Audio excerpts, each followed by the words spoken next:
Oras sa udyap, ganap ng alas 8:12 ng umaga. Programang nakikinig, programang inaalam ang masasabi mo, programang magbibigay ng tama at totoo para tama ang alam mo. Tara, usap tayo para malaman ang Damdaming Bayan. Live sa DZRH Radio, DZRH TV at DZRH Digital. DZRH Damdaming Bayan. Kasama sina Lakay Deo Macalma at Sister L Elaine Apit. DZRH Damdaming Bayan. Mas malinaw, mas maganda. Mas nabibigyan ng oras ang bawat panig ng issue. Mas naiintindihan. Kasama ang nag-iisang lakay ng Pilipino. Si Lakay Deo Macalma.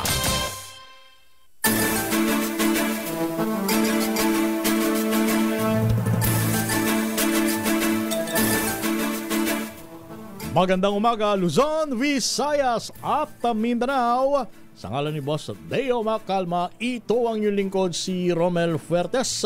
Araw po tayo ng Lunes, ika-25 sa buwan ng Nobyembre. Welcome sa inyong palatuntunan, ang Damdaming Bayan. Siyempre kasama ko si... Magandang umaga, Luzon, Visayas at Mindanao. Magandang umaga, Pilipinas. Ito po si Sister L Elaine Apit. At kumusta po kayo ngayong araw ng Lunes?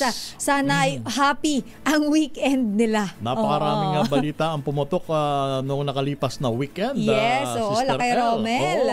At syempre, hindi naman lingid sa kalaman ng publiko na talagang umagaw ng atensyon muli si Vice President Sara Duterte. Pero bago yan, Sister El, dito muna tayo sa ibang importanteng balita sapagkat yung ating kasamang si Edwin Duque ay naroon sa mga nasunugan sa Isla Puping Bato. Ang laki ng sunog dyan kahapon sa Maynila. Yung sunog dyan kahapon, umabot sa Task Force Bravo. At marami mga kababayan natin ang apektado dyan ngayon, Lakay Romel. Sigurado marami silang pangangailangan dyan. At alamin nga natin kung ano na ang sitwasyon nila ngayon dyan matapos ngang masunugan, asan ba sila nakatira at ano yung kanilang mga pangangailangan dyan. Nakalulungkot naman, Sister El, magpapasko pa naman tapos ganito ang mangyayari sa mga kababayan natin na kapuspalad. Paano nila makapagdidiwang ang Pasko, ha? Anyway, naroon ang ating kasamang si Edwin Duque. Naglatag muna daw sa kalsada. Kawawa naman. Yung mga nasunugan dyan sa Isla Puping Bato sa siyudad ng Maynila. Edwin Duque, please come in. Edwin. Tama, Kuya Romel, Miss Elaine. Yung 70% nung 2,000 family ay nasa kalsada ngayon at nakalantag sa kalsada. Kung titignan mo, pati yung mga batang muspos at mga matatanda at yung may mga sakit ay nasa kalsada. Dahil masikip at hindi magkasya sa evacuation center ng Delpan, kung saan ay 300 family na, 1,005 individual yung nasa Delpan ngayon. Kaya yung ayaw na doon magipagsiksikan, sila yung nakalatag dito sa kahaban ng Isla Bato. Dahil nga doon sa nasunog, sila yung mga nasunog kahapon kung saan ay umabot ito ng Task Force Journey alas 11:58 ng hapon. Ayon kay Tatay Bernie, ibang sunog na siyang nakaranas dito sa Isla Bato. Pero hindi naman daw sila pinipigilan para muling bumalik. Kaya panawagan nila ngayon sa ating gobyerno, lalo na sa kanilang alkalde na hanggang ngayon ay inantay nila ay yung materyales na muli sila makapagpatayo ng bahay, yung pinansyal, at sana raw ay mapuntahan sila ngayon ng DSWD para makakain ng mainit na lugaw. Kanina nakita nila yung mobile ng DSWD Operation Tulong ay akala nila may palugaw na tayo, pero sabi namin susunod yan kasi alam mo naman pag DSWD Operation Tulong kapag ganyang mga sunog nandiyan agad dyan at kasunod ng libreng palugaw. At yung ilan dito, Romel, ni wala silang nailigtas ni ano bang kagamitan kundi mga damit lang. Pero kagabi, dumating daw si dating Mayor Isko Moreno at nangakong babalik siya ngayon at magdadala ng tulong. Kaya inaantay din nila. Pero sa ngayon ay wala pang pumunta na DSWD sa lugar. Pero doon sa Delpan Evacuation Center, may mga nag-aasikaso na pero mas marami ang nandito ngayon nakalatag sa kalsada at ang kanilang panawagan, sana'y mapansin sila. Dahil talagang hirap, dahil lalo na yung mga anak nila nag-aaral, hindi nila alam kung mapag-aaral pa mapapasok dahil walang tubig, walang kuryente.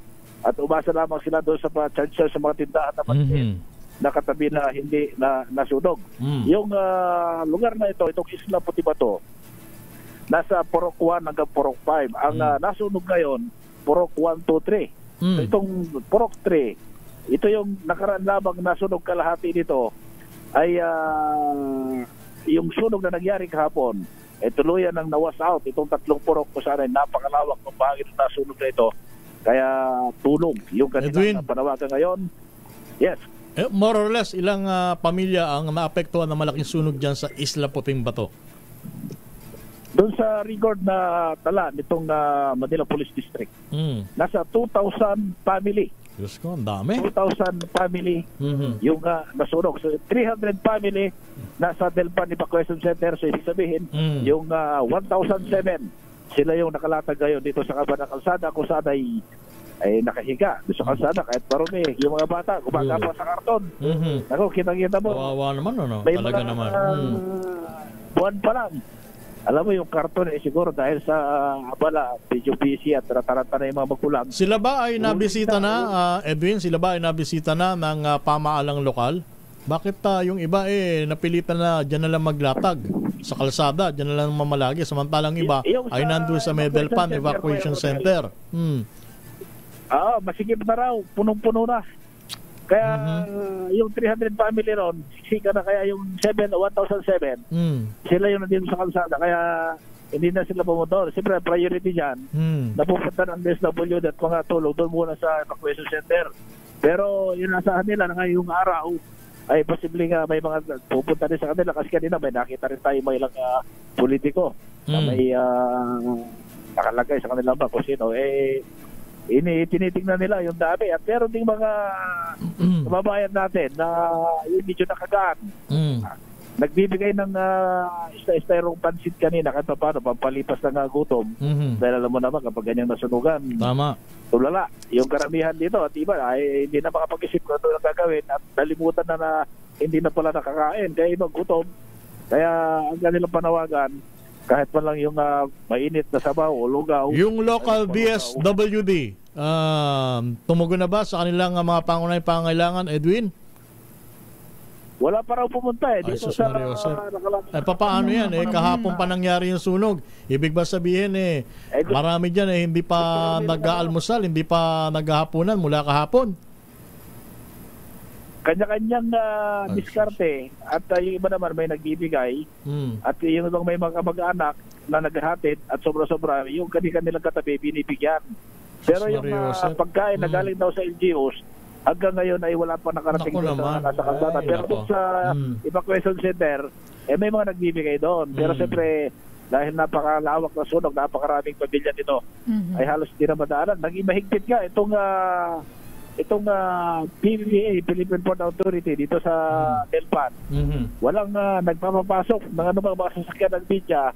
Kaya tayo pinapasok dahil nakalagay rito Operation Tulo. Ang sabi nga namin, tinitingnan natin yung dati para malaman kung sakali magpalugaw. Alam yung debit. Alam mo, Edwin, total, malapit na rin naman ang eleksyon, yung mga kakandidato dyan. This is the right time para magpasikat kayo. Sige, sabihin na natin na namumulitika kayo, pero wala Talagang kailangan natin ng ating mga kababayan ng instant na tulong. No, tsaka yung mga nasunugan kasi kapag ganyan yung mga pangunahing pangangailangan niyan, damit, tubig, pagkain, na dapat sana, lalo na ayan, nakikita natin sa video mo, Edwin, may mga bata, at of course, yung mga senior citizen, baka mamaya may buntis pa dyan, na delikado kasi nakalatag lang sila dyan sa kalsada. Kaya nga nananawagan tayo dun sa mga kakandidato dyan, bakit kahit ngayon man lang, magkasundo kayo. Isang tabi niyo muna yung politika. O kasi granted na kayo ay namumulitika, pero ito natin ang pansin sa pagtulong sa mga kababayan natin. Hindi yung sa panahon lang ng election din lang tayo tutulong. Gusto niyo naman 'di ba mag-public service, magbigay ng serbisyo. Bakit hindi sa oras ng pangangailangan hindi kayo magbigay ng serbisyo? For sure ang ating Operation Tulong naman na Lakay Romel ang ating Wonder Woman baka mamaya maglalatag na yan ng plano para mapakain yung ating mga kababayan. Ang sipag-sipag nyo mga kampanya kahit wala pang panahon ng halalan or election period Ay ngayon kayong magpasikat, hindi ba? Just sa mga kababayan natin na nangangailangan. Kung talagang totoong nagsiservisyo kayo, kayo pala pakita na ko, Romel.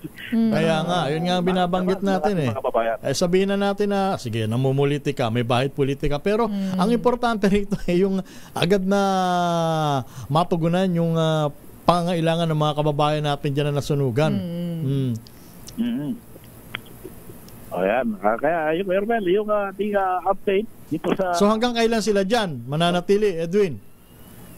Wala pang sinasabi kung kailan.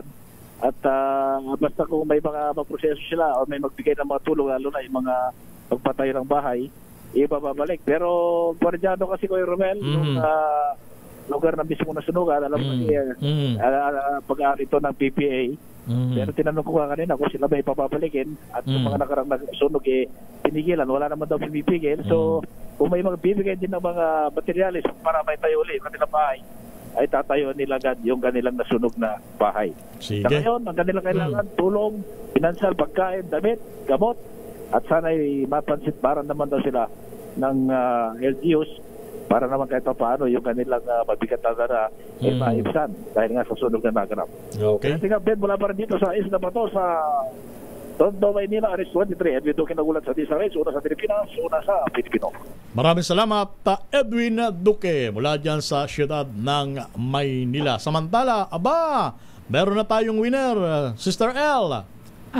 Mayroon na tayong winner sa ating Pasko Panalo promo at ang ninong ng bayan ay nandiyan ngayon sa Maya. Wala pa. Wala pa ba? Pero meron nang nanalo. Ayun, okay, sige. Maya, punta natin dyan. Si Sherwin Alfaro. Dahil ang ninong ng bayan ay nandyan ngayon sa Mandaluyong City. Partikular sa Barangay Mauway. Ayan, magandang umaga sa mga kababayan natin dyan sa Barangay Mauway, Mandaluyong City. Samantala, alamin natin ang update. Nandyan na ba si Miss Leth? Alamin muna natin ang update mula sa Malacanang. Nandyan sa'yo, Lakay Romel. Ito, balita mula sa Palasyo ng Malacanang. Ang seguridad sa palasyo, hinigpitan. Alamin natin ang iba pang detalye. RH number 14, Lep Narciso. Marilep, magandang umaga.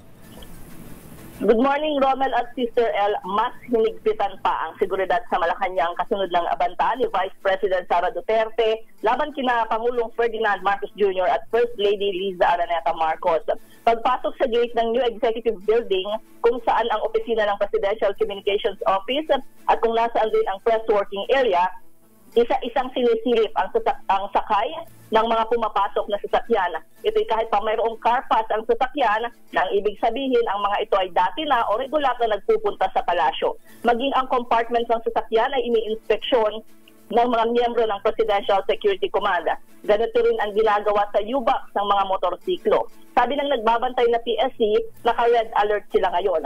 Sa unang pahayag ng PSC, sinabing nagtaas sila ng security protocols at itinuturing na usapin ng national security ang anumang banta sa First Family. Romel?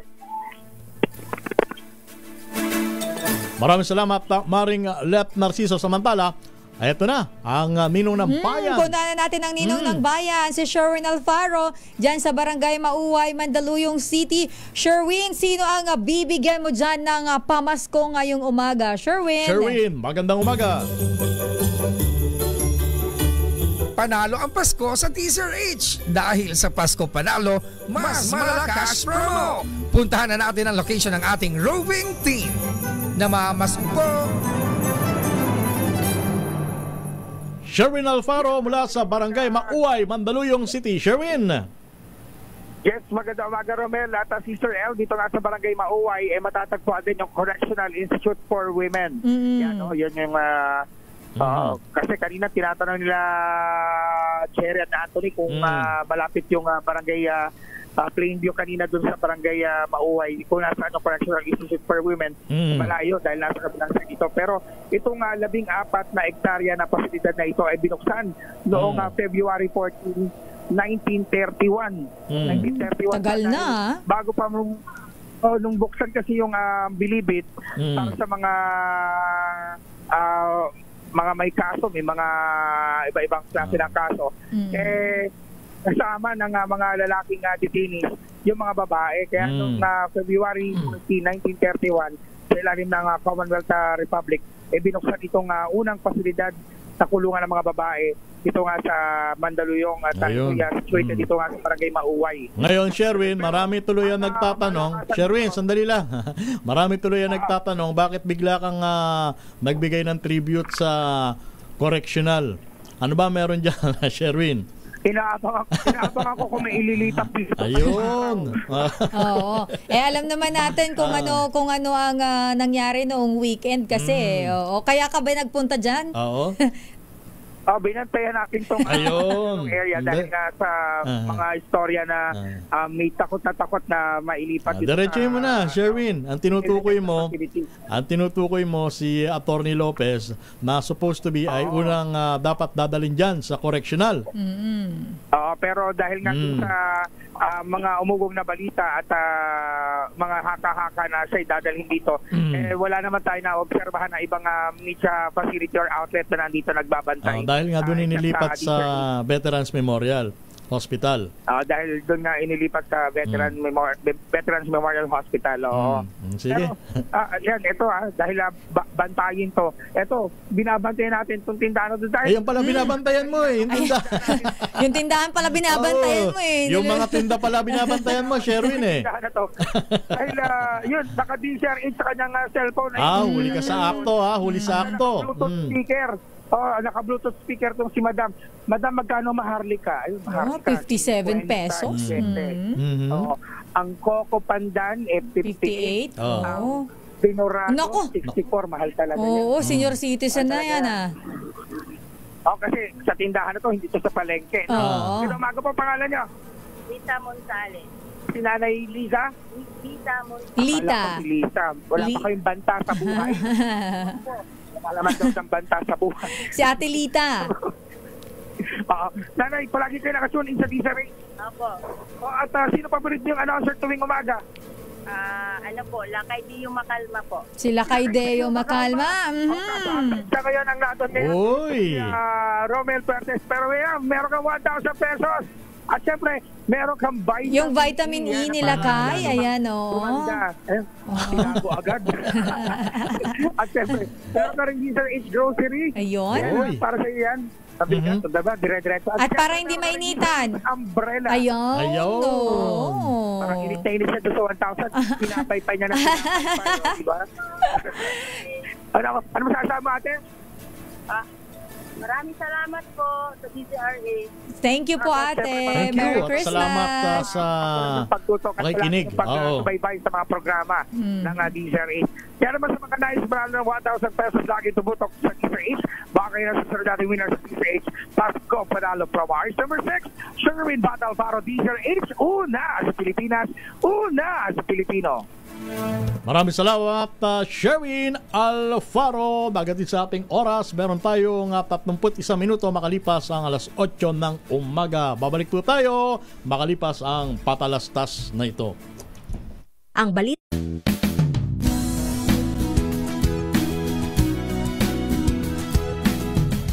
Magbago man ang panahon, doon kami sa gawang Peerless. Champion! Mula sa baretang pangmatagalan, purong powder. Hanggang sa mapulang liquid detergent. Kaya sa labahan, Champion! Tapat na walang katapat.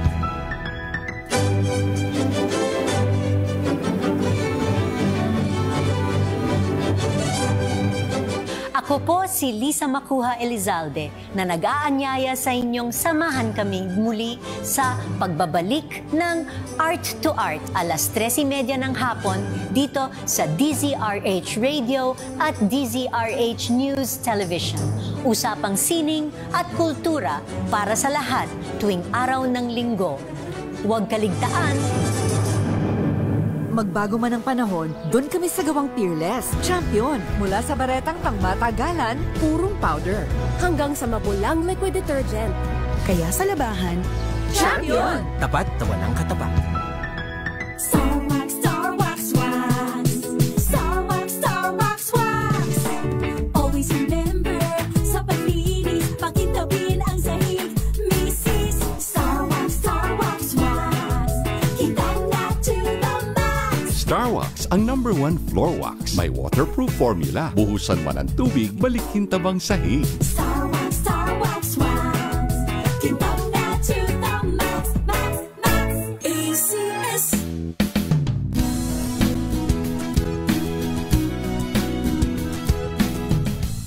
Say we're the best team in the country. Nakita ko yung bilyar, sabi ko, parang maganda. This sport is a woman's sport. Sa akin, pagka nasa tubig kayo lahat, pantay-pantay na yun.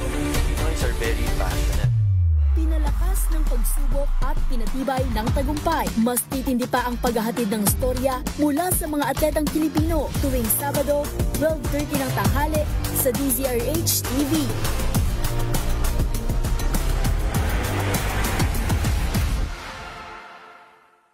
WPS akin ka.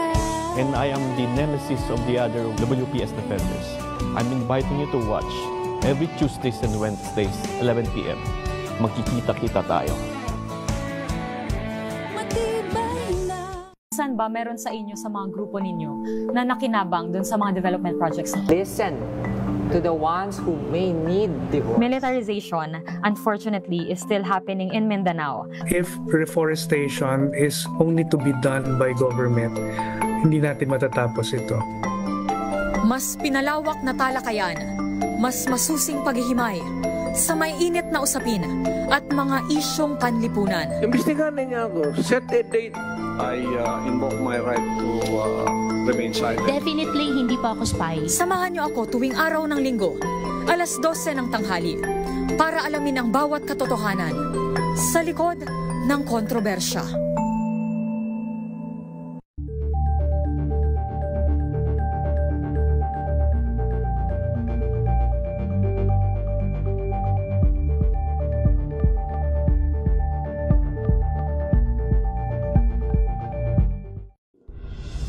Tuloy-tuloy ang pagtulong, tuloy-tuloy ang pagseserbisyo at tuloy-tuloy ang balitaan kasama si May Binauhan sa Operation Tulong mula Lunes hanggang Biyernes.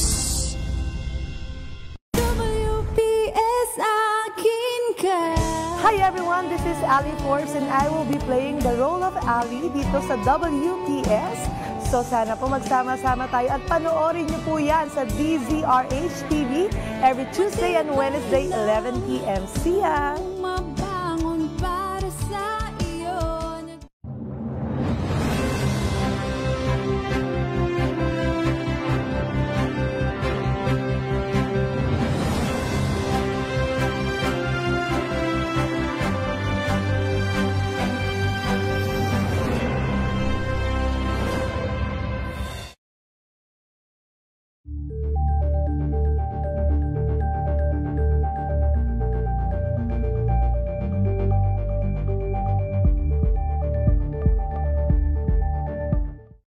Maagang balitaan, maagang usapan sa mga issue at balita kasama si Kuya Angelo Palmones sa Magandang Umaga Pilipinas mula Lunes hanggang Biyernes. WPS akin ka. Good day sa atin lahat, sa DZRH televiewers, followers and subscribers. Ito yung kaibigan ninyo, si Attorney Mark Tolentino. I-invite ko po kayong lahat na manood po kayo ng WPS Defender sa DZRH TV every Tuesday and Wednesday, 11 o'clock ng gabi.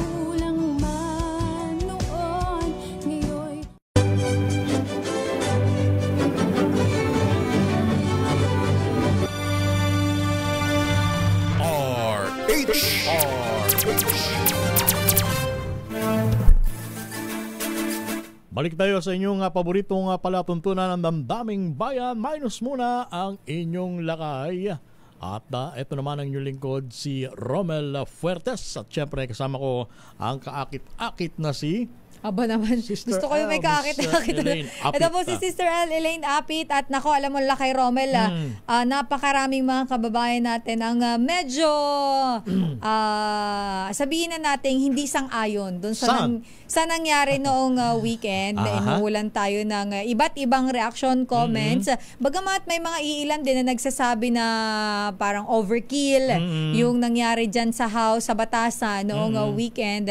Pero ginagalang natin, respeto natin ang opinion ng ating mga kababayan. Whether kayo ay tumututol or sumasang-ayon, tayo ay nasa gitna lang. Yes. Kami ay tulay lamang ng inyong mga opinion.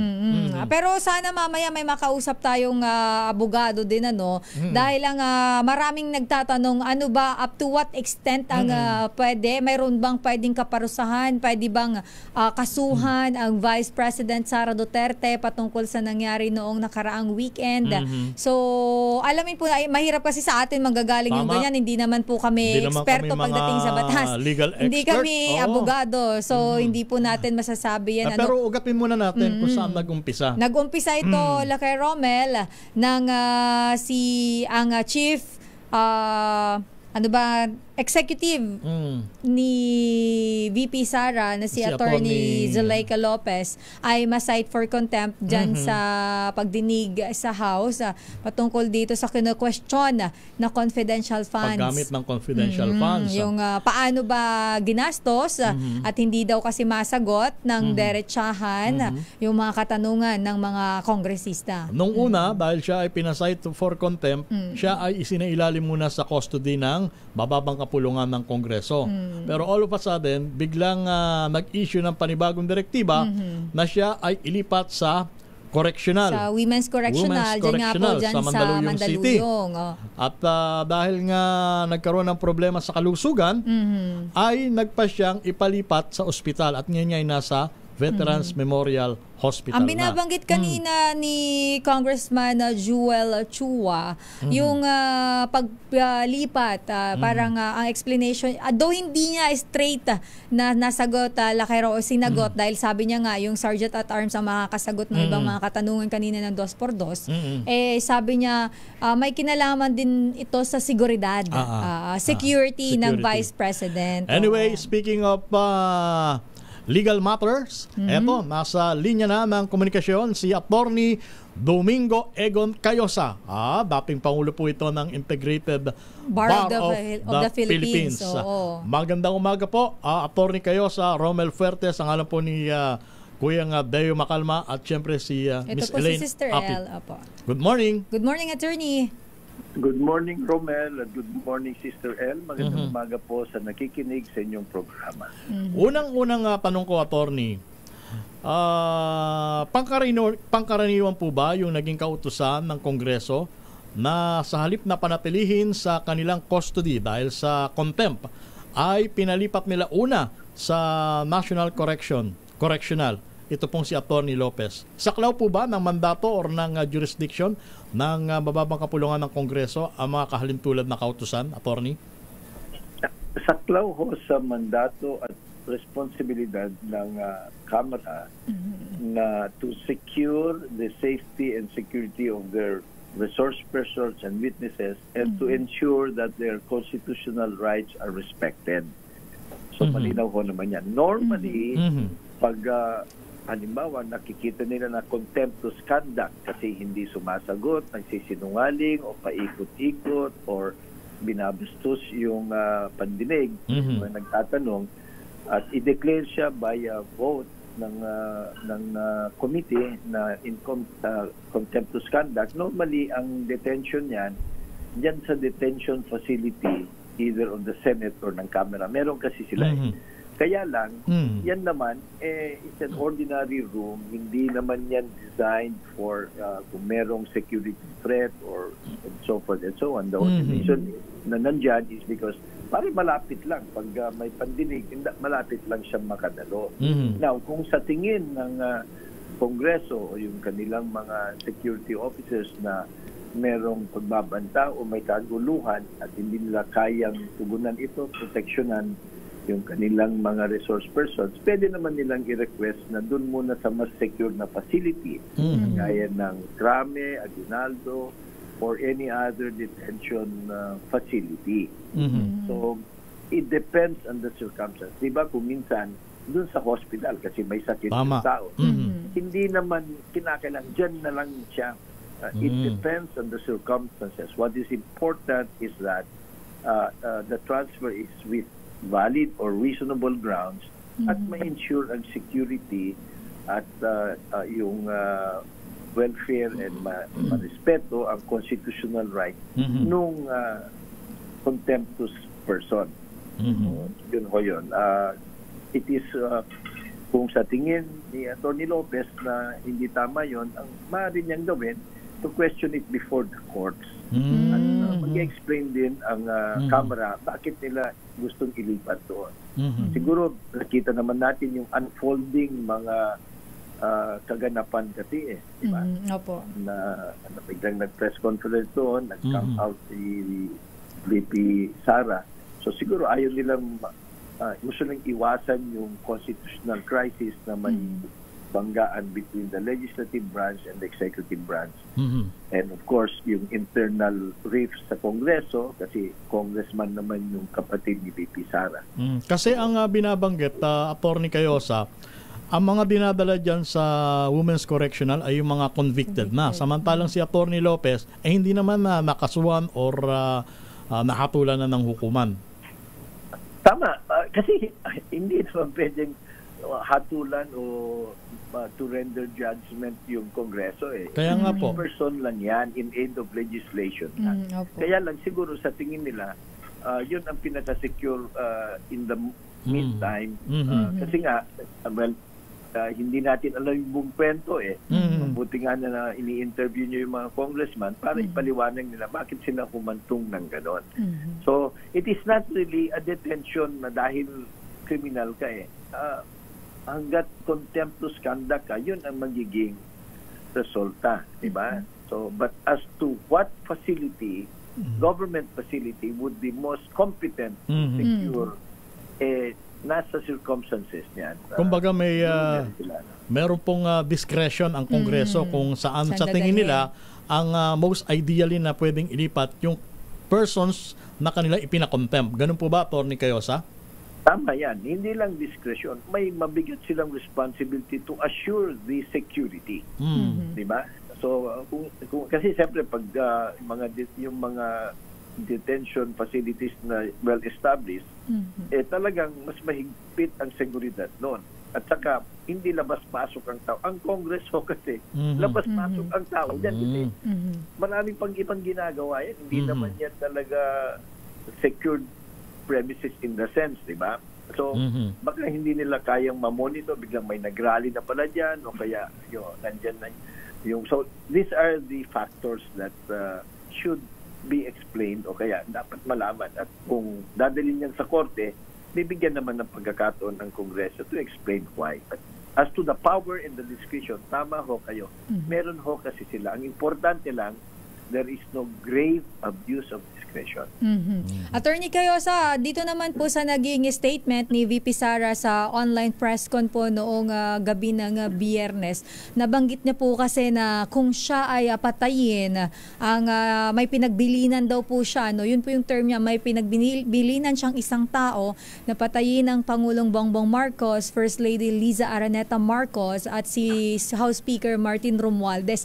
Ito po bang kanyang naging statement na ito po ba ay pwedeng maging grounds para siya po ay sampahan ng kaso dahil ito po ba ay makukonsider na pagbabanta, even though sinabi naman po niya na hindi daw po ito pagbabanta dahil ang sinabi naman daw po niya ay kung sakali lang na siya ay patayin or may pumatay sa kanya?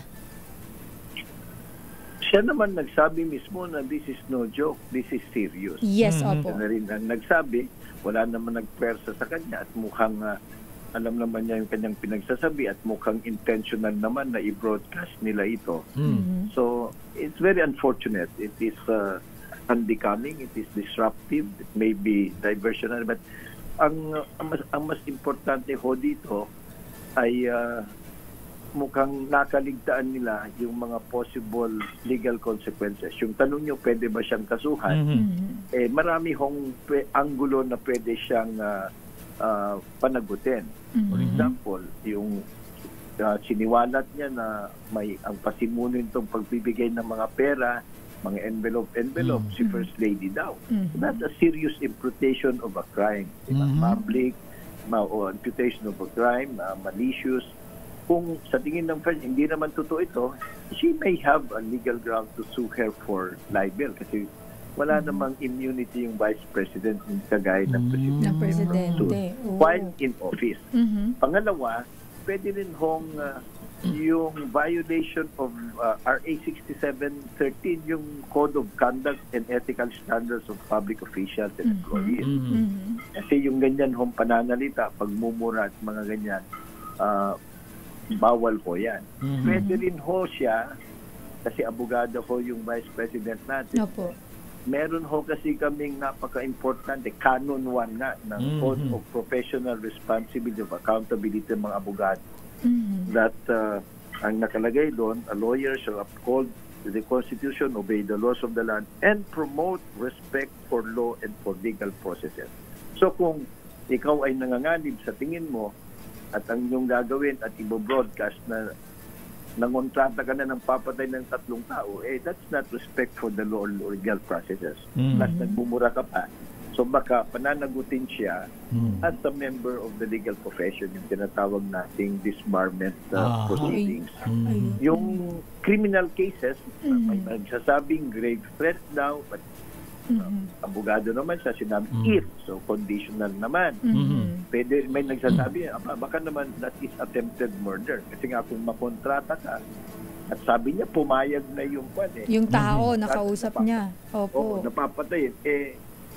Magkatitignan yan ng kapulisan o kaya ng mga prosecutors, will that amount to attempted murder? So ito ho yung mga possibility, but I think the disbarment, the libel, and the violation of the Code of Conduct of Public Officers mas dun pa kesa dun sa violations of possible provisions of the revised penal code.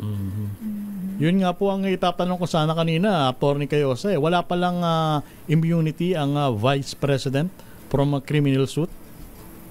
Wala ho sa Constitution yan at walang jurisprudence. Ang malinaw lang, yung Presidente, kasi ang logic naman dyan, dahil Chief of Executive, Commander-in-Chief, talagang kailangan mag-focus siya habang President sa trabaho niya para hindi naman siya matabunan ng harassment suit, immune muna siya habang nagtatrabahong Presidente. After that, wala nang immunity, pwede nang kasuhan. Yung Vice President, hindi naman siya ang Chief Executive, spare tire lang siya. So, kaya Presidente lang. So, mukhang nakaligtaan niya ito yung obligasyon niya bilang abogado at saka yung limitasyon sa kanyang pagpa-practice of law. Hindi naman po kaya pwedeng gamiting argumento, Atty. Cayose, na yung mga binanggit ni BP Sara hyperbolic lang. Well, maaari niyang sabihin yan siguro ngayon, pero madali lang ho kasing magsabi na, oy, joke lang yan, di ba? O kaya bluff ko lang yon. But the problem is, if it has already been committed, yung sabihin, hindi yun ang ibig kong sabihin, may not be a valid defense. May not be a sufficient defense. Kung nagawa mo na, the records will speak for themselves. At ang pinakamatindi dyan, siyempre, yung kanyang broadcast at saka yung mga surrounding circumstances. So, yun ang magiging problema niya. Maganda rin na nagbabacktrack siya para lumamig ng konti yung sitwasyon kasi hindi na lang yung legal na aspect pati yung impeachment as another issue which is political and leaving it to Congress, di ba? Meron ho kasi yung bad example di ba? At nalulungkot ang taong bayan kung nakikita nila imbes na nagtutulungan yung mga matataas na opisyal na hinanan nila, nag-aaway-aaway sila. Pangatlo, ang mas wala ko tayo. Tingnan nyo ang world media ngayon, ang mga news. Na headline tayo sa lahat ng mundo, Pero yan pa ang nahe-headline. So, nakakahiyang tignan, di ho ba? Tama po.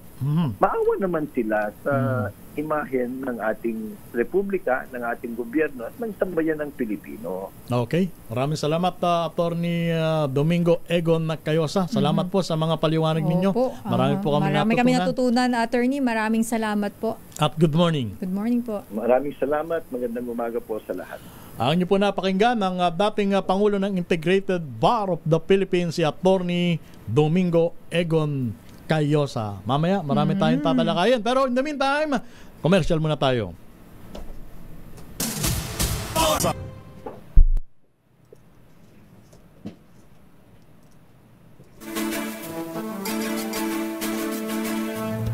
Balik tayo sa inyong palatuntunan ng damdaming bayan. Minus muna sila kay Boss Deo Macalma, pero ito ang inyong lingkod, si Romel Fuertes. Ito naman po si Sister L. Elaine Apit. Araw po tayo ng Lunes, ika-25 sa buwan ng Nobyembre. Nako, ilang tulog na lang Ilang days na lang, days before Christmas. 30 days? 30 days Ayun. na lang ay Pasko na. Ang tanong, meron ka na bang ipon? Ayan, nararamdaman na ba natin ang malamig na simoy ng hangin? Actually, ako ang nararamdaman ko, malamig na bulsa. Hindi, charot lang.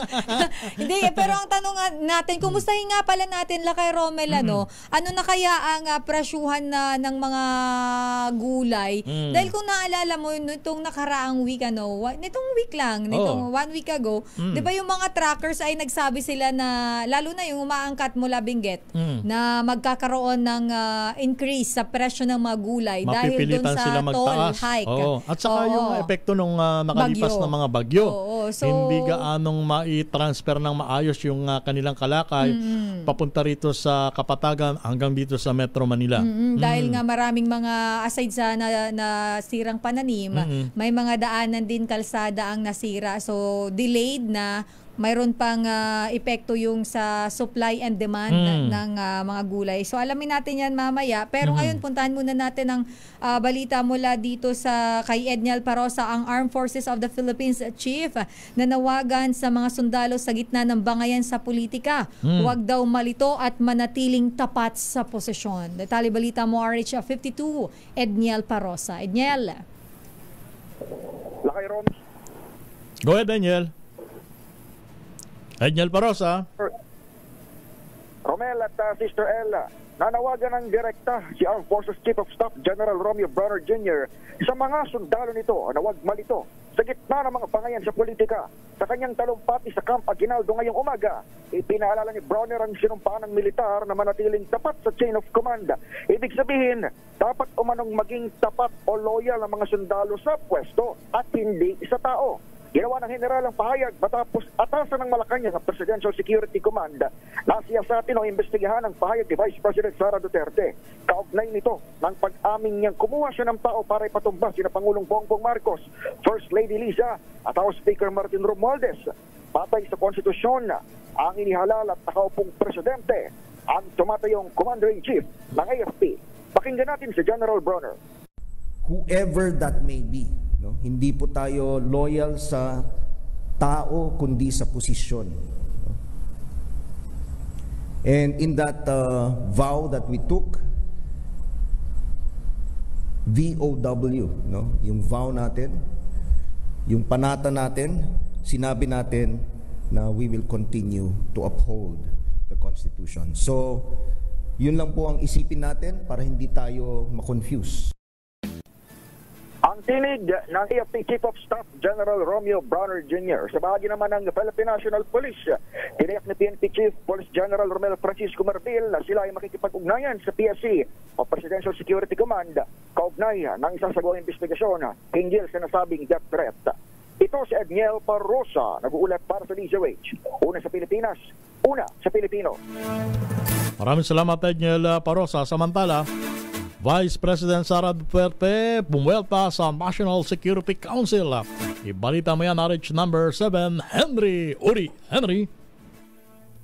Bumuelta si Vice President Sara Duterte sa National Security Council matapos maglabas ng pahayag si National Security Advisor Eduardo Año na anumang banta sa buhay ng Pangulo at kanyang pamilya ay seryosong usapin at dapat i-validate dahil kinukonsidera itong banta rin sa pambansang seguridad. Sa pahayag ngayong umaga ng Vice President si Sara Duterte, sinabi nito na ang National Security Council ay para lamang sa formulation ng mga polisiya na titiyak sa pangkalahatang kaligtasan ng mga Pilipino at pangprotekta din sa soberenya ng bansa. Kaugnay nito, hinihingi ng Vice President ang kopya ng notarized minutes of meeting with proof of service. Listahan ng mga attendees, mga litrato ng dumalo sa anumang naganap na pagpupulong ng konseho kung saan dinidiscuss ang lahat ng remarks na ani ay malisyoso at taken out of context, logical context at isang national security concern ang pahayag ng DP laban sa Presidente. Dagdag pa ng pangalawang Pangulo, dapat ipaliwanag din ng NSC sa loob ng 24 oras kung bakit hindi siya inimbitahan at iniimbitahan sa mga pagpupulong. Kayong batay sa EO 115-1986 ay miyembro ng konseho ang Vice President, subalit simula nang maupo siya ay hindi man lamang siya naimbitahan sa mga pagpupulong. Kaugnay pa nito, inimok ng pangalawang Pangulo sa mga miyembro ng National Security Council na mag-demand ng transparency sa lahat ng personnel ng NSC.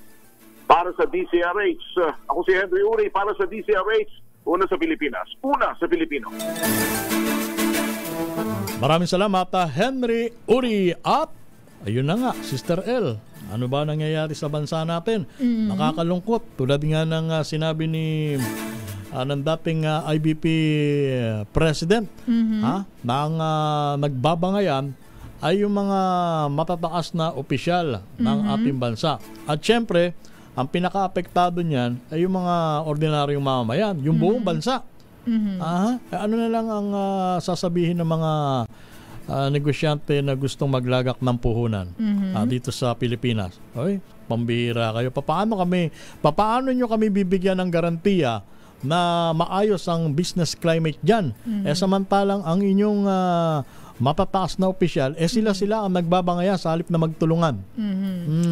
Babasahin lang ako na galing sa ating abogado dito, si Attorney Rina Seco Lacarome. Go ahead. Itong sa nakapaloob sa Article 11, Section 2, ito ay tungkol sa accountability of public officers. Sa Section 2, nakasaad na the President, the Vice President, the members of the Supreme Court, the members of the Constitutional Commissions, and the Ombudsman may be removed from office on impeachment for and conviction of culpable violation of the Constitution, treason, bribery, graft, and corruption.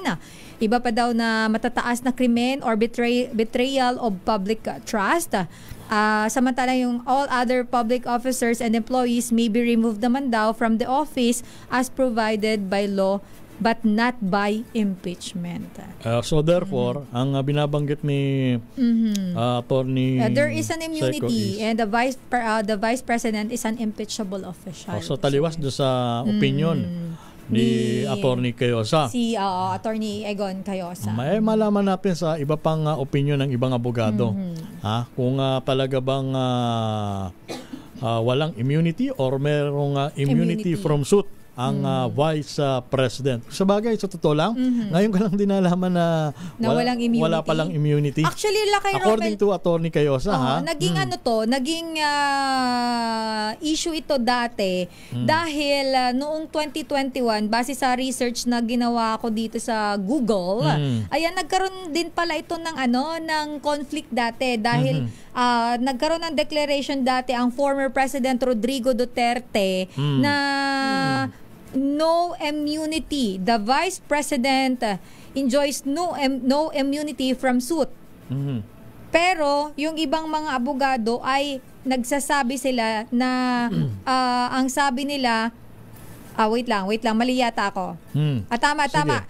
Sumang-ayon yung mga abogado na mayroon nga ay wala ngang immunity. Walang immunity. Oo, dahil ang naging ito ay naging niya. Pero several lawyers ang sumang-ayon. Sabi dito, only the president is immune from suit and this is not even spelled out in the present 1987 Constitution, unlike in 1973 Marcos Constitution, but only recognized in prevailing jurisprudence according naman yan sa National Union of People's Lawyers. Nako, pagka ganyan ang usapin, hindi malayo na umakyat yan hanggang sa Korte Suprema. Actually, medyo maano tong issue na to dahil tayo, hindi naman tayo mga abogado, diba? Pero, yun nga, doon sila nagkakaano. Doon nagkokontrahan ng opinion ang ating mga lawyer. At pagka ganyan nga ang usapin, hindi malayo na umakyat hanggang sa Korte Suprema. Supreme Court issue. Kasi ang ano dito dahil ang ating Vice President ay isa rin pong abogado.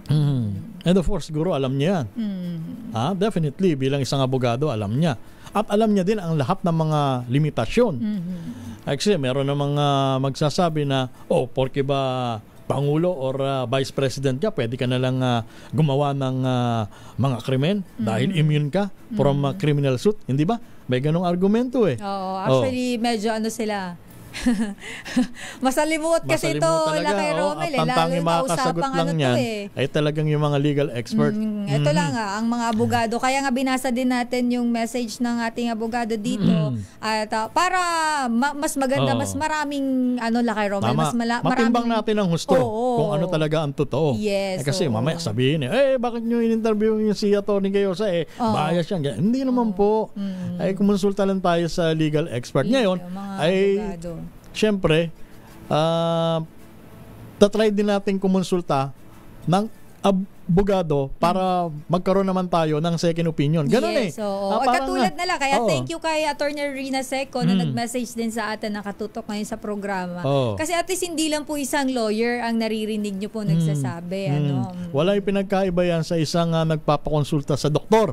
Second opinion. Baka mamaya misdiagnosis, di ba? Misdiagnosis yung mangyari. Kaya dapat may second opinion. Hihingi ka ng second opinion. You just imagine, yung mga doktor na yan, talagang napakatatalino yan. And yet, yung prescription nila or yung diagnose nila sa isang karamdaman, nagkakaiba din yan, hindi ba? Totoo ka dyan kay Romel. May, of course, yung past experience ko yung sa mother ko, magkaiba ng diagnosis yung previous doctor.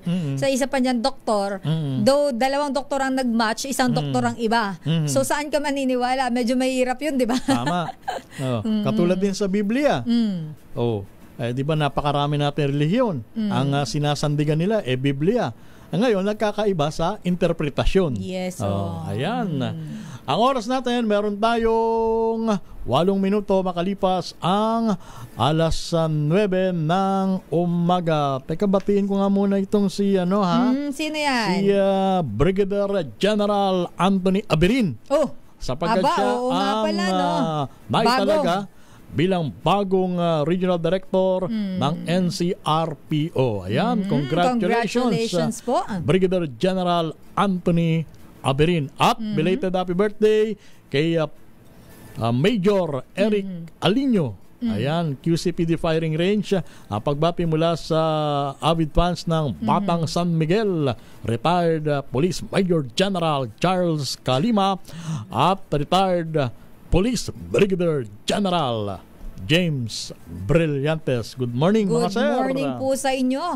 Alam mo lang kay Romel, inabangan din natin ang nakaset na isa pang hearing ngayon, mamaya, alas 10 ng House Committee on Good Governance, Government and Public Accountability na pinangungunahan ni Congressman Joel Chua. At kanina nabanggit niya yata na mayroon ng 4 na empleyado ng Office of the Vice President ang nagbigay sa kanila ng surrender feelers. Kumbaga, nangako sila na a-attend na sa hearing. Dahil ito ay sinobina nila So, most probably, yes. Of course, para makaligtas sa contempt. Sila ay a-attend na. Parang gano'n ang magiging tema. Parang sila ay nagpahayag na ng kanilang intention na sumurrender at baka nga a-attend sila dito sa hearing mamaya. Pero ang inaabangan din natin, kung ito bang si Attorney Zuleika Lopez ay makakadalo sa pagdinig mamayang alas 10 dahil hindi rin natin alam kung kumusta na ang kanyang kalagayan sa ngayon. Siya pala, Lakay Romel, ay merong nabanggit ni Manang Milky nung nakaraan, meron din siyang scoliosis. Yung matinding pananakit ng likod? Yung spine. Sa likod. Hindi pantay yun eh. Masakit yun. Sabi nung kakilala natin na mayroong ganon. Actually, si Manang Milky, meron daw siya. At masakit nga daw talaga yung pag matagal kang nakaupo. So, aside from that, nagkaroon din siya ng panic attack. So, alamin natin kung kumusta na ang kanyang kalagayan ngayon. Sa isang banda, mas mainam na rin na humarap sa pagdinig yung mga ipinatawag na opisyal ng Department of Education para once and for all, marinig din naman yung kanilang panig. Hindi ba? Kasi kung hahayaan mo na walang dumadalo sa hearing, definitely, ang magmamando ng bola ay yung mga kongresista. Kasi wala sila naririnig na anumang paliwanag mula sa kabilang panig. Ano naman ang kanilang gagawin? Alangan ng mga tutungangalan sila. Siyempre, ang bibigyan nila ng atensyon, yung reklamo. At hihintayin nila yung paliwanag ng mga opisyal mula sa Department of Education at sa Office of the Vice President. Oras natin, alas 9:11. Mamaya, balikan natin yung issue na yan. Mamaya makibalita nga din tayo, Lakay Romel, kasi meron tayong balita kanina ng ating kasamahan na si RH52 Edniel Parosa. Itong military lawyer na natagpuang patay sa loob ng quarters ng Camp Aguinaldo dyan sa Quezon City. So, ano na kaya ang balita dito dahil meron daw tama ng bala. Batay sa initial na impormasyon. Sa initial na impormasyon. May tama ng bala. So, alamin natin kung ito ba ay may foul play. At dahil sa loob mismo ng Camp Aguinaldo. Tinutukoy mong opisyal ay mula sa anong unit yan? Judge Advocate. Jugs na tinatawag. Judge Advocate General Service o Jugs. Yan yung unit na in charge na nagbibigay ng abogado para sa mga opisyal ng PNP, Army. Ito sa AFP to, Lakay Romel. Nasasangkot sa mga kaso. Sige, mamaya. Si Colonel Rolando Escalona Jr. ng Judge Advocate General Service. So, siya yung natagpuan nga. At alamin nga natin, sana may makausap din tayo mula sa AFP kung ano na ang investigasyon, kumusta na ang tinatakbo ng investigasyon dahil siya ay may tama ng bala. In the meantime, papasukin muna natin ang napakaraming hanap buhay. This time check is brought RH.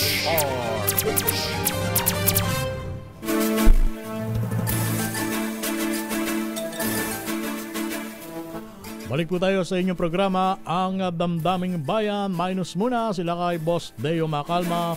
Pero ito ang inyong lingkod, si Romel Fuertes. Ito naman po si Sister L. Elaine Apit. Meron tayong 18 minutos makalipas ang alas 9 ng umaga. Papasukin muna natin, Sister L, ang report na manggagaling kay Edwin Duque. Ilang kalsada patungo ng Malabon City Hall isinara para sa turnover ceremony ang Love for All Medical Van na pangunahan ni William Vincent Araneta Marcos. Sige, Edwin Duque, magandang umaga. Edwin. Kuya Romel, katatapos lang yung blessing and turnover ceremony nitong bagong Love for All Laboratory Van na bigay ito galing na sa government sa ilalim ni Ma'am Lisa Araneta Marcos. At nandito nga ngayon yung kanyang anak na si William Vincent Benny Marcos na kinatawan dito sa pag-turnover nitong van. Kanina ay dito kay Mayor Jenny Sandoval ay napakalaking bagay nito. For the first time, nagkaroon ng laboratory ang Malabon dahil dito kompleto. Kapag ikay anumang uri ng karamdaman o gusto mo malaman, dito sa van na ito ngayon, na actually truck ito ginawang parang hospital na may ECG, laboratory, X-ray. Kompleto to, Kuya Romel. At manatili ito rito sa paanan nitong Malabon Medical Center. At gagala din ito sa iba't ibang mga barangay para yung mga nasa iba't ibang barangay na gusto pumunta rito, ito na yung pupunta sa mga barangay, i-schedule yan para hindi na mamamasahe. At ito na yung itipesto sa mga barangay para ma-check up mabigyan ng mga gamot kung anong meron na mula rito sa truck na ito, itong van na ito, na galing sa gobyerno. Umakit pa sila sa taas itong City Hall at dito rin yung nakapaikot, yung medyo maigpit yung seguridad, lalo na yung PSG na nakabatay rito. Dito rin yung person ng Malabon na PNP sa pangunan ni Police Colonel J. Baybayan at medyo maigpit. Kaya sinara itong mga kalsada na lahat na dumadaan dito sa panan ng City Hall dahil nga dito sa pagdating ni William Vincent Araneta. So ngayon ay katatapos lang itong blazing and turnover ceremony itong ban na ayon dito ay kauna-unahang nagkaroon ng ganito sa buong NCR itong laboratory ban na napakalaki na una ay ang Malabon City. Ating update mula pa rito sa Malabon City, RS23. Edwin Duque nagulat sa DZRH, una sa Pilipinas, una sa Pilipino. Maraming salamat, Edwin Duque mula sa siyudad ng Malabon. Sister L? Isang magandang umaga muna. Batiin muna natin yung lahat ng mga nakatutok sa ating YouTube channel, Lakay Romel. Medyo sabi dito ni Domingo Grande. Magbabasa po ako ng ilang komento ha. Ang komento nila yan ha, binabasa lang namin. Binabasa lang namin ha. Sige, susubukan kong basahin yung iba pa. Sabi ni Domingo Grande, magsisi ako, binoto ko si Sara. Wala naman pala gagawin kung hindi manggulo. Imbis na tumulong si BBM, halos araw-araw magbigay ng tulong, dapat umalis na lang siya, pasawa ay si Sara, pasaway lang, parang batang nagmamaktol. Tapos sabi naman ni Emerald Sven, kung si VP Lenny binoto nyo, baka richest country in the world na ang Philippines ngayon. Sabi naman dito ni Nozar, lahat mahal, may binabalita ba masama sa gobyerno, dami na naghihirap pero deadma silang lahat. Isa lang ginagawa nila, Duterte, durugin, pera. Yun yung kanyang komento ha. Yan ako, binabasa ko lang lahat na nakasulat dito. Ako babasa din ako ng isa ha. Baka sabihin na naman bias tayo. Ang sabi ni Ohenso D. Oy, magandang umaga Ohenso. Ano sabi? Paano naman kasi may ebidensya pala sila, bakit di na lang isampa sa korte? Daming issue. Ayaw dalin sa proper tribunal. Akala mo ay sarili nilang gastos ang gamit sa hearing. Kaso po ay kasama po kasi yan sa trabaho ng Kongreso ang magsagawa ng inquiry or pagdinig in aid of legislation. So, ito naman sa ating Facebook Live, para hindi sila magselos, baka sabihin sa YouTube lang ang lagi nating binabasa. Basahin natin ang komento ni Gary Field sa ating Facebook Live, DZRH News Facebook Live. Sabi dito, kaya di nag-appear yung mga staff ni VP dahil takot sila sa contempt committee. Yes or tama lang kasi sasagot mo, di ka pwedeng mag-explain at pag di daw nagugustuhan nila ang sagot mo, sasabihin nila sinungaling ka, iko-contempt ka kaagad at yung kulong, tama ba yun? Di ba ang layunin nila sa investigation ay in aid of legislation, in aid of prosecution yata ginawa nila, parang court of all jurisdiction na sila. Ayun ang damdamin ni Gary Field. Medyo may punto rin siya kay Romel dahil feeling ko nagiging fear na nung ibang resource person. Do resource person nga sila dapat nandun sila para sumagot lang para magbigay ng linaw. Linaw sa mga katanungan na gustong malinaw pero nako-contempt.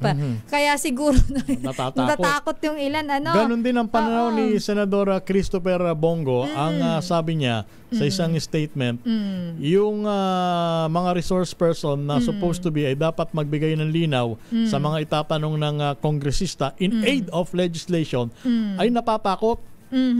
Dahil sa according to Senador Bongo, baka umaabuso na ang Kongreso sa paggamit ng kapangyarihan na i-contempt ang mga ipapatawag nilang resource person. So ang tendency ay sa halip na dumalo, hindi na lang dumadalo. Kaso ang masama, pagka hindi ka dumalo, lalong bibigyan mong bibigyan ng rason ang Kongreso para ikaw ay ma-contempt. Yes, so dalawang bagay yan di ba? Dami if you do, dami if you don't. Pagka hindi ka umattend, contempt ka. Ganun din. Pagka umattend ka at hindi ka nagsalita, ganun ka rin. Kahit na i-invoke mo yung yun yung karapatan mo sa pananahimik, iko-contempt ka din. Ayun naman ang binabanggit ni Senador Bongo.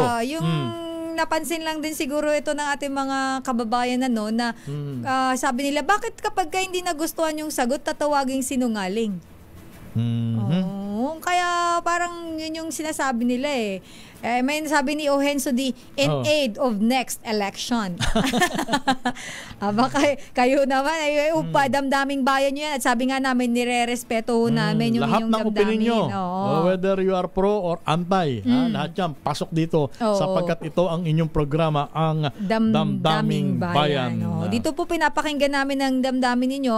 Pero ito sabi dito, yung bigas 20 per kilo nasa na? Hinahanap yan ni Ana Board. Ayan. Kahit kami rito, hinahanap din namin pero in fairness naman, gumagawa ng paraan naman ang gobyerno sa pamagitan ng mga kabiwa store. Medyo hindi nga 20 pesos sa kilo pero mababa. Ang mahirap kasi kay Romel, hindi din natin maano kasi kumbaga sinusubukan naman, yun nga lang hindi talaga ma-achieve yung 20 pesos. Pero puntahan muna natin na kay Romel. Ito, meron tayong makakapanayam. Nasa ating linya na. Isa sa itinuturing nating attorney par excellence. Ayan, si Attorney Salvador Panelo. Magandang umaga po, Attorney Panelo. Live po kayo sa programa ni Boss Deo Macalma, Damdaming Bayan. Ito po ang inyong lingkod, si Romel Fertes, at kasama ko si Sister Elaine Apit. Magandang umaga po, Attorney. Good morning sa inyong dalawa. First question, Attorney. Ang sabi ni dating IBP President Attorney Egon Cayosa, wala daw pong immunity si Vice President Sara Duterte from criminal suit. Bakit? Sino ba nagsabi sa kanyang meron? Nagsasalita siya nang wala naman nagsasabi. Itong si Doming Cayosa, kumisa makapasok nito, palingado Nobody claimed that she is immune from suit. Di ba? Ba't siya nagsasalita ng ganyan? So sa madalit salita, kung gusto niya mag-file na siya. Sa madalit salita po, sa madalit salita po, si Cayosa, anti-Duterte ang mga banat niyan Hindi niya ginagamit yung pinag-aralan niya. Sa madalit salita, Attorney Sal Panelo, maaari pong makasuhan ng OVP. Tama po ba? Siyempre lahat na tao pwedeng kasuhan maliban sa sinasabi ng saligang batas. Yung mga impeach mo, yan. O kaya naman, ikaw ay talagang ang kaso mo, heinous crime. At pwede, lahat yan po pwedeng kasuhan. Wala namang mas mataas sa batas. So, Attorney Sal, si Attorney Sal po ay former Presidential Chief Legal Counsel ni dating Pangulong Duterte. At Attorney Sal, si VP Sara po ba ay nasaan na po as of now? Yan ang hindi ko alam. Kasi kahapon pagpunta ko doon sa veteran, wala siya doon. Parang nagpaalam siya kasi walang tulog yun Baka by this time, baka bumalik na kagabi. At meron ding binanggit kanina, Attorney Sal, si Attorney Cayosa, na meron daw pong grounds para ma-disbar si OBP dahil sa kanyang mga allegedly derogatory remarks against the President. Alam mo nga yung taong yan, anti-Duterte yan ever since Wala namang sinabi yan na pabor sa Duterte. Marami siyang sinasabi, file mo na lang. Dami mong daldal Yung problema sa kanila, sa halip na i-analyze nila yung mga nangyayari sa bansa objectively, palagi may kulay politika, partisan palagi. Dapat, ang pag-abogado ka, objective ka. Pwede yung bira ka ng bira. At meron pa rin binabanggit Attorney Salvador Panelo. Tama rin po ba na umakto si Vice President Sara Duterte bilang abogado ni Attorney Lopez? Gayong siya ay nanunungkulan na sa gobyerno bilang pangalawang pangulo. Hindi naman private practice yung ginawa niya. Nagpakilala lang siya na abogado siya. O ano ba pre-practice niya ron? Wala naman siya pre-practice doon. Sino na naman ang nagsalita niyan? Ang problema sa kanila, palagi hinahanapan nila ng mali eh. Anyway, ang akala ko, tatanungin niyo ako tungkol sa kay Laika Lopez, kung anong tingin ko doon. Sige, go ahead. Go ahead po, attorney. Opo. Sarah. Mas magandang pag-usapan nyo kasi yun ang talagang issue eh. Para sa akin, yung ginawa nila kay Laika Lopez, I'm sorry to say, but yung ground nila na undue interference does not hold water. Bakit ka mo sinasabi nilang undue interference? Kasi daw, hinadlangan daw ni Attorney Lopez yung kanilang proceedings. Dahil sumulat sa Commission on Audit na kung maaari, wag mo nang i-release yung mga dokumentong inihingi kasi nag-iimbestiga pa. O, ang tanong ko sa kanila, what is due ang interference by sending a letter requesting to hold in abeyance the release of certain documents that they have subpoenaed? Anong paghahadlang doon? At tanong, yung bang Commission on Audit failed or refused to release the documents pursuant to the letter request of Attorney Lopez? The answer is no. Another question, did the Quad Committee fail to receive the required documents they subpoenaed? Obviously, they received it. So, anong naging undue interference? Number 3, under the Constitution, napakaliwanag na sinasabi. Kung hindi tayo nagkakamali, Article 9, Section 5 of Paragraph 2. The Commission of the Audit has not only the power, the authority, but the duty to examine, to audit, and to settle all accounts of revenues and public funds of the government, including its instrumentalities and corporations owned or controlled by it.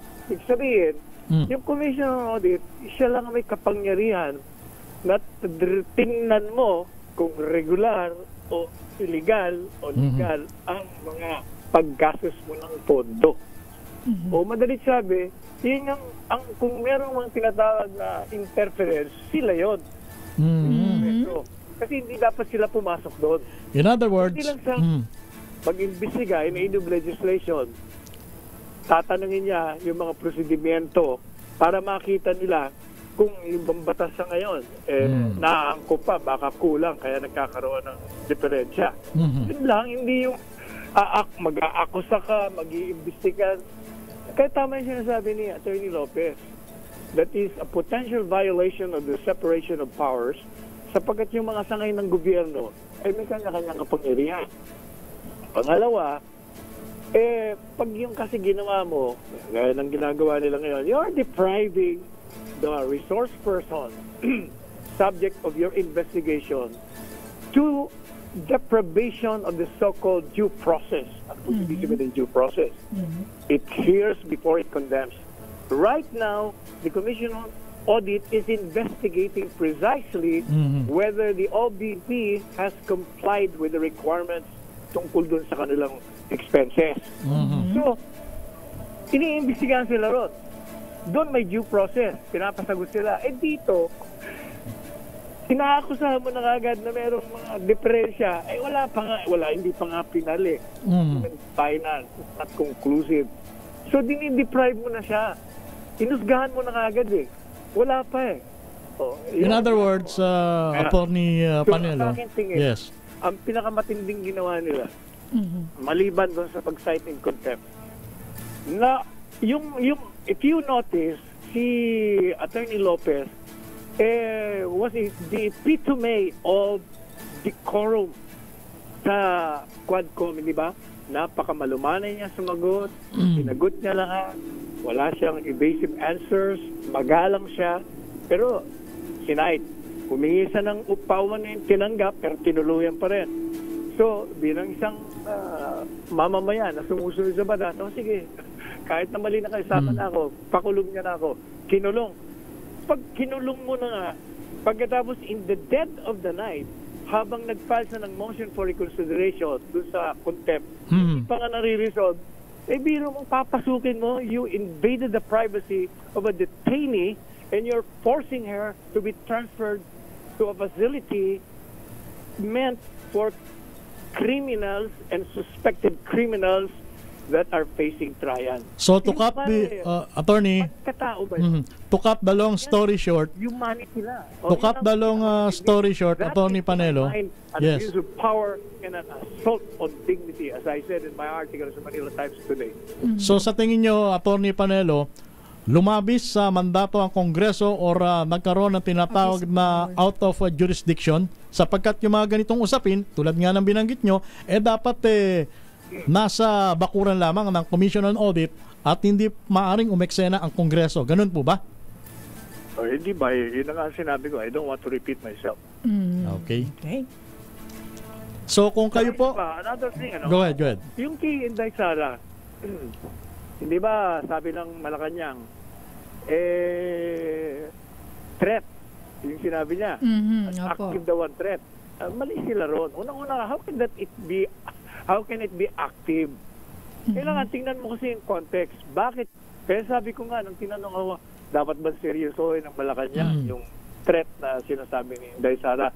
Dapat talagang seryosohin nila. Kailangan imbestigahan nila kung bakit nagsalita siya ng gano'n. Obviously, the reason why she said that is merong threat against her life. Kaya sinasabi niya, pag ako pinatay dito, ito ang may mga kasalanan, itong tatlong ito, yan ang tuhugin nyo. Yun ang pinakapunto. So dapat imbestigahan nila, totoo ba? Sino ang may nagbabanta sa buhay ni BP Sara?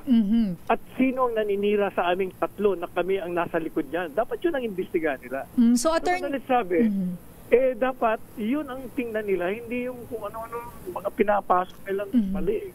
So Attorney Sal Panelo, sir, meron po bang death threat si Vice President Sara Duterte kaya po siya nakapagsalita ng ganito po during the press con?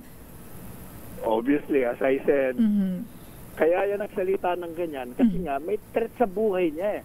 Kaya sinasabi niya, pag ako pinatay, etong tatlong ito, ang pinaghihinalaan ko. O edi obviously mayroon threat sa buhay niya. Hindi naman siya magsasalita ng gano'n. Kaya hindi ba sabi niya, problema sa inyo, concern niyo yung threat sa inyo. Pero yung threat sa akin, hindi niyo pinapansin. Okay. Ako, isang tanong na lang ako from my end, Attorney Sal Panelo.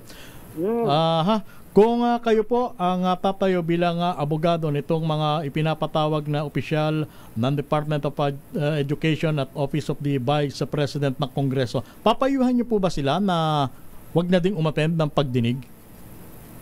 Number one, they have their own lawyers. And it's unethical for a lawyer like me and others to give any advice to them when they have lawyers. Kaya mo na sila. May mga abogado yan. Pero personally, ano pong basa ninyo? Hindi pwede yung personally. You cannot make an advice when there are lawyers. Pumapasok ka sa teritoryo nila. Ngayon, pag yung kliyente nila pumunta sa akin, that's the time I can give advice. Okay.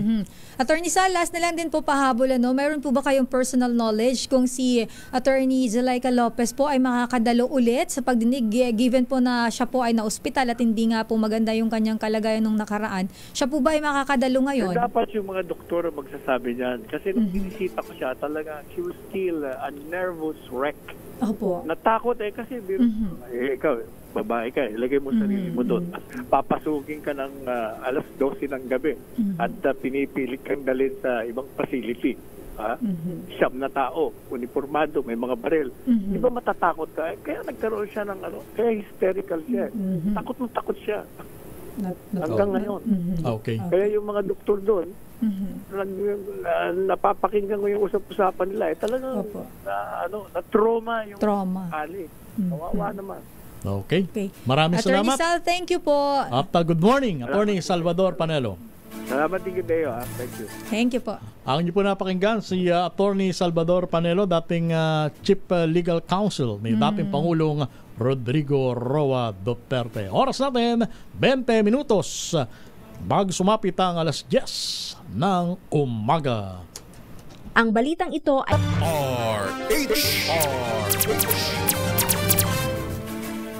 Meron pa tayong 12 minutos bago sumapit ang alas 10 ng umaga. Teka, papasukin muna natin ito. Vice President Sara Duterte pupunta daw ngayon sa Blue Ribbon Committee. Aba, Blue Ribbon? Bakit Blue Ribbon? sa Senado ito? Sa Senado to. Baka sa Kongreso. Wait lang, nabaliktad yata. Oh. Nagkabaliktad ba? Sige, papasok hindi, natin. sa House, sa ano to, House Blue Ribbon. House Sige. Blue Ribbon. Naroon natin kasamang CRH number 12, Milky Regunan. Manang Milky. Romel at si Sister El pala. Manang Milky, kinakalimutan mo na ako. Good morning, Manang Milky. Good morning, Manang Milky. Good ba ang iyong morning?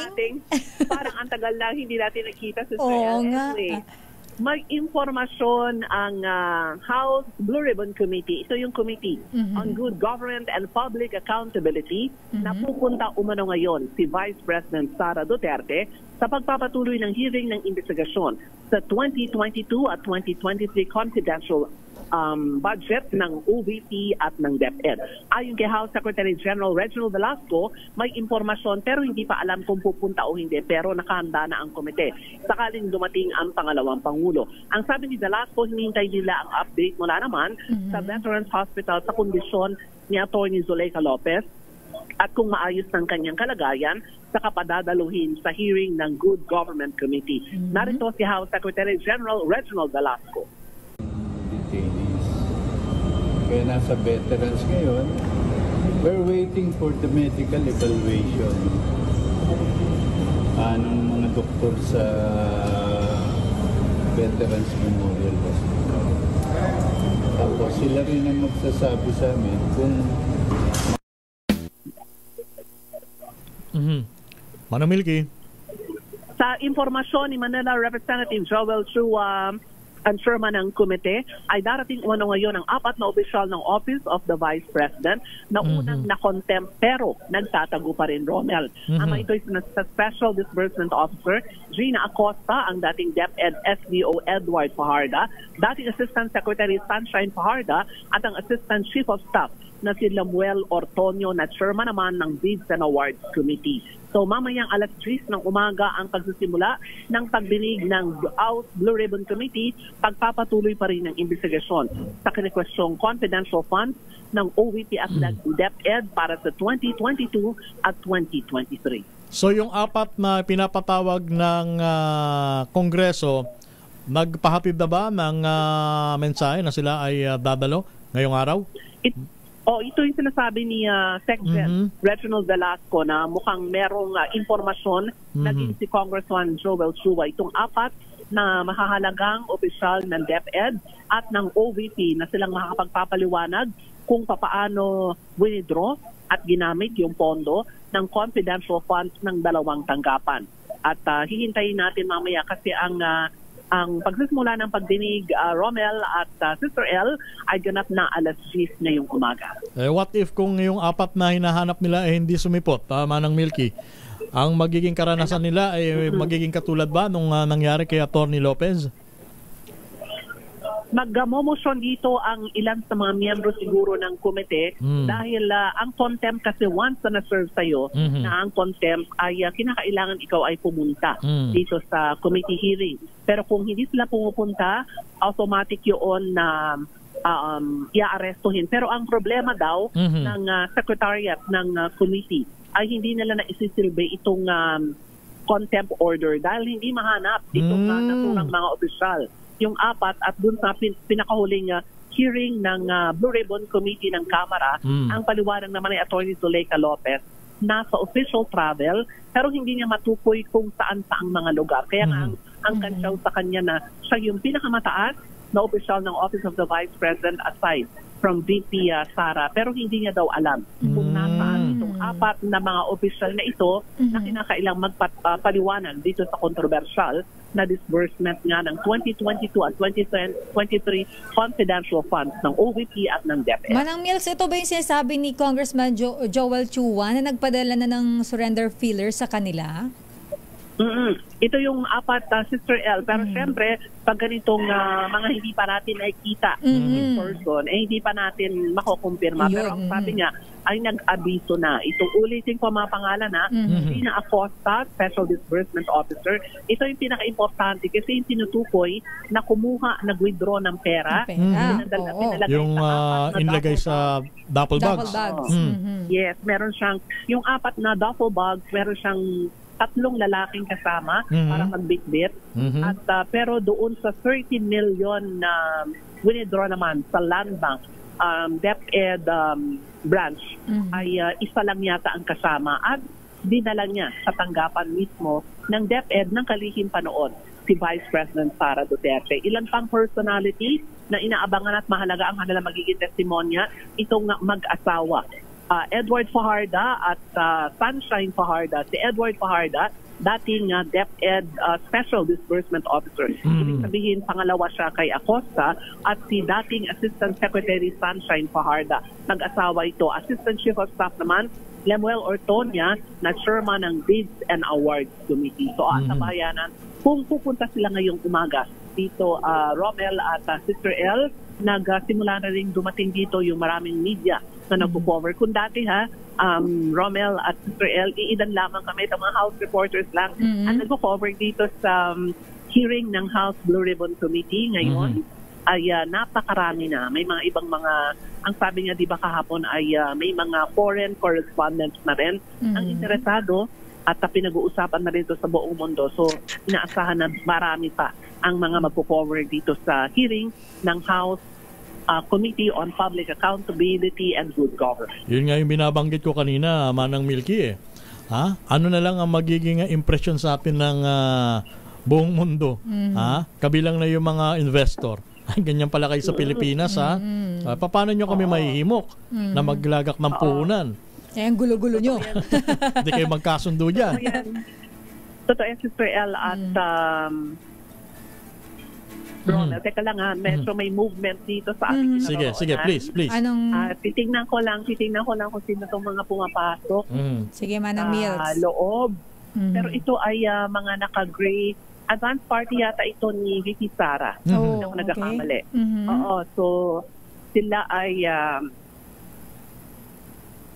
6 na mga kababaihan at 5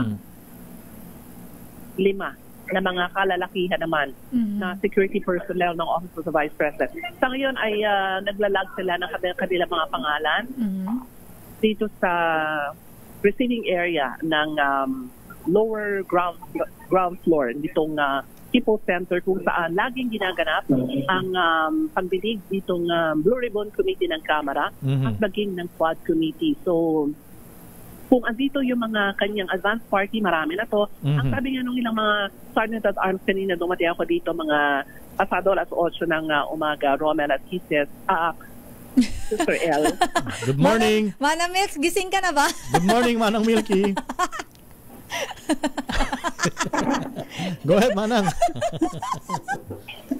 Manang Milks, kape? Dito pa naman ako. Go ahead. Ang sabi ng advance party ay ang mga security personnel ba na ng Kongreso. Mga 8:30 ako dumating kanina dito. So nag-aantabay kami kung ano pa yung mga dagdag na informasyon.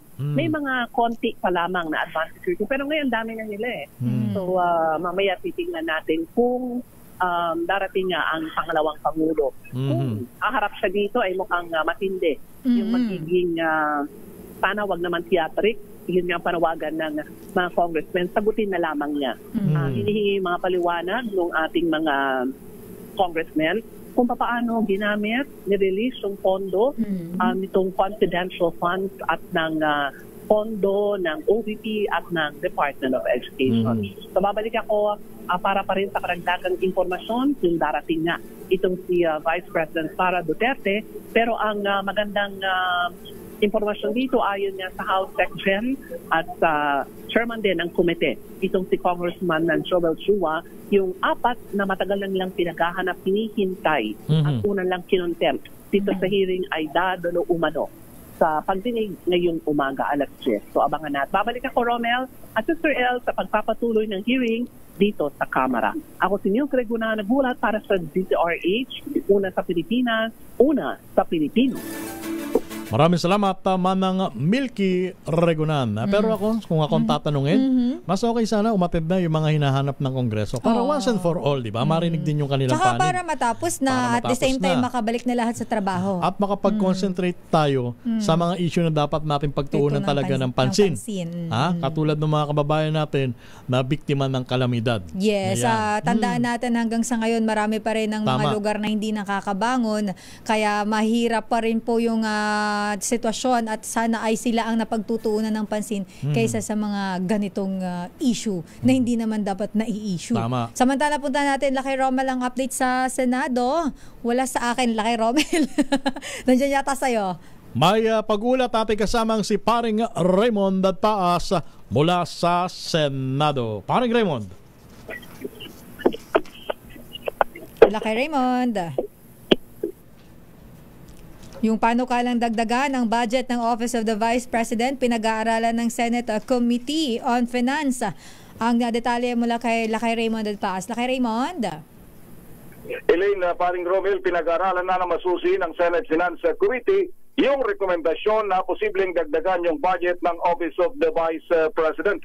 Ayon kay Senator Grace Po, ang chairperson ng Senate Committee on Finance, kailangan nilang pag-aralan ng mabuti ang kahilingan na ito. Kasunod ng pahayag ni Senator Joel Villanueva noong Biyernes sa isang panayam sa Bulacan na meron na daw 8 senador na payag na dagdagan ang budget ng OVP na tinapyasan ng Kamara de Representantes dahil sa paniniwalang kailangan din ng Office of the Vice President ng para sa kanilang social services.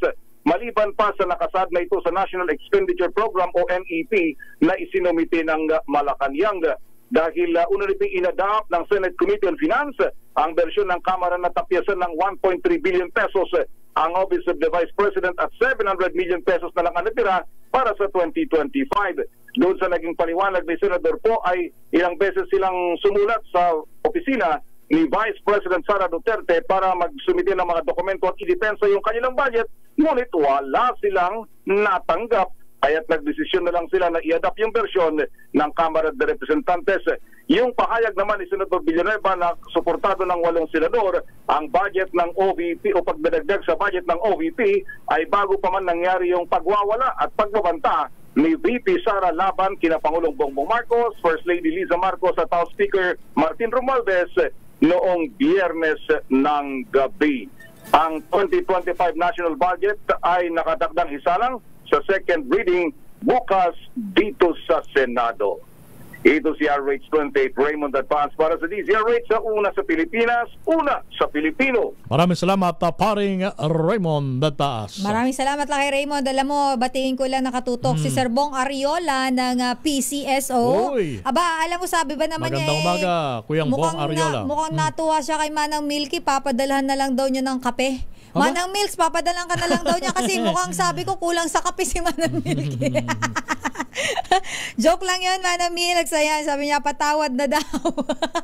Okay lang yun, Manang Milky. Pero gusto ko lang batiin ng happy birthday ang aking pamangkin. 23 years old na siya ngayon. 23rd birthday ng aking pamangkin. Aljun Nashun, ayan, happy birthday. At ang aking isa pang pamangkin, si Cara Joaquin, ayan, happy 3rd birthday sa'yo. Happy birthday. Love kayo ni Tita. Pagmamahal lang muna ang maibibigay ko sa inyo sa ngayon.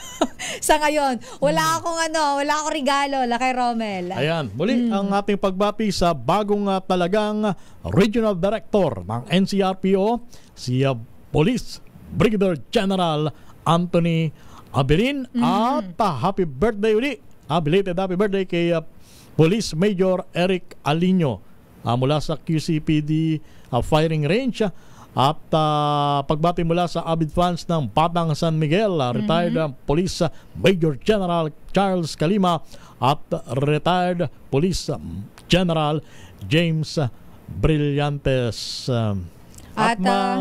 Meron lang akong public service, Lakay Romel. Ito ay galing kay Lakay Mayor Deo Macalma. Inaanunsyo po natin sa mga kapamilya, kamag-anak ni Mr. Erickson Conde Dagdag, ang city agriculturist ng Angeles City, Pampanga. Siya po ay pumanaw na kahapon. At ang kanya pong burol ay dyan po sa Santa Maria, Ilocos Sur, kung saan siya po ipinanganak. Ang interment po ay i-announce na lang daw po soon.